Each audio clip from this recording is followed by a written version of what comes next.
Hello, and welcome back to another video, people. Welcome back to the YouTube channel. Welcome back to what we learned this time of, the Crystal Palace game against West Ham United. Obviously, we lost at home 2-0 and all of that. Make sure to leave a like on the video and subscribe if you are new. We're trying to hit 1K this year as soon as possible. And at GVO Mikes on Twitter, Instagram, and TikTok, and at GVO Mikes Clips if you want to follow me on Instagram and TikTok for all the best clips on the channel as well. Try to post them as much as possible, obviously, apart from match days and weekends and stuff, because they're not going to get much traction or relevance then. But yeah, I think it's a good idea to bring these back since Graham Potter's taken over as manager of West Ham, because obviously we're going to learn different things about this club. Now under a new regime, still the same players, of course, but some of these players are new. So it would be nice to see, their level be upped, but they've got to get used to another system. A lot of these players that were here last season have got to get used to a whole new system that they were only just getting used to this year.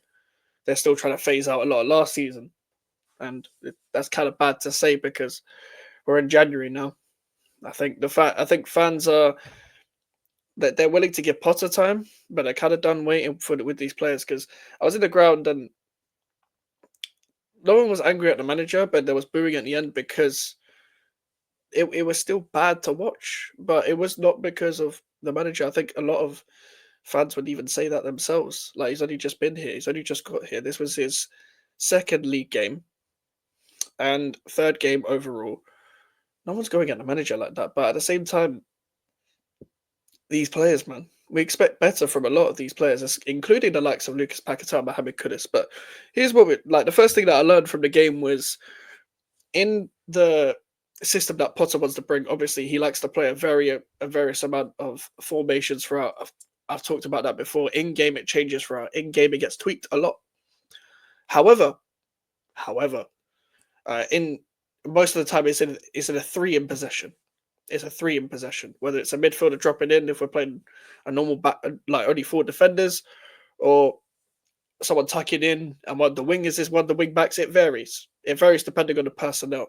However, whenever we do play under Potter, we cannot have five defenders because that just stifles all the creativity. And the problem is, despite no matter what system you set up in, whether your intention is to create and press and chase the ball, gain some control, playing Suchek in the left 10, Wan-Bissaka right wing back, and then putting Cresswell left centre back, it's not going to facilitate that.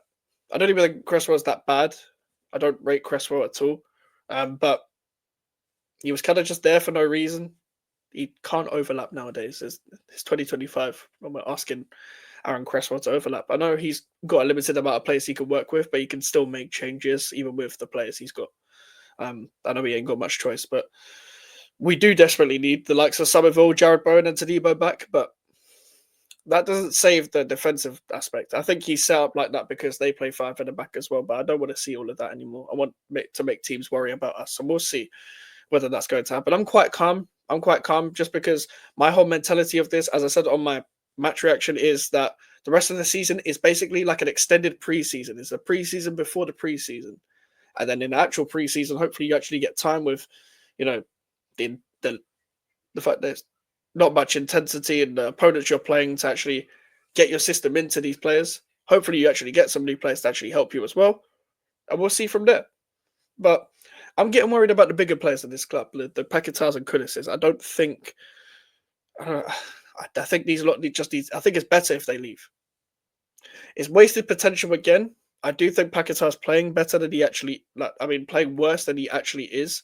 I'm not saying he's the greatest in the world or anything, but we've seen Paquetá have way better performances than this at West Ham United before. We've seen Kudus have way better performances at West Ham United before. So I expect better, and I demand better. But I think it's best if they leave. Because I know they will do better under a different circumstance. I don't even think Paquetá is going to leave because I think that ship has sailed with Manchester City. And obviously the banning thing hasn't fully been dropped yet. So he's kind of just stuck with us for the rest of it. I'm not saying he's a cancer to West Ham either. I'm not saying he's the reason why it's so detrimental and stuff. But for a creative midfielder, or someone that's meant to be a creative midfielder, I need to see much better from you in your decision making instead of just putting the ball over the top at any first man run you see in behind the opposition's defensive line. In my opinion. That's just me though. That's just me though. I don't know whether people disagree with that or people agree with that or not, but it wasn't even a diving. They didn't really dive much today, but it was just giving away the ball. My whole thing is when you got your back to go or your back to the player, you're trying to hold the player off, and you just put your foot on a ball. 90% of the time, you lose it, and then we get hit on a turnover. And because we're set up to attack, we get hit on transition very easily, and a lot of that is because of him. With Mohamed Kudus, why is he not dribbling? Why is he not dribbling? Why is he not driving with the ball? Why is he not taking on 3 or 4 players on out of his opponents? Um, I think Ollie Scars, Lewis Orford, well, actually, those are the only two right now, but they've shown that what Potter said is true about him, like, trying to include the academy and what the briefings from the club has been saying, like, through an ex-West Ham employee, that the academy is still important to this club. Like, we've heard this all before, but it does actually feel like there's some work behind the scenes being done with the whole academy stuff, bringing players through for once. Obviously, you don't bring youngsters through for the sake of it. At least you shouldn't anyway. But we've got a good group of players where we can afford to do. Well, we can afford to.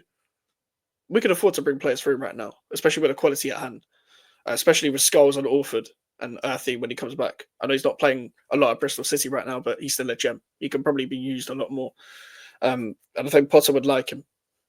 I think Freddie Potts, obviously, is an age above, but he'll probably play a part next season. And we'll see if Kalen Casey plays a part.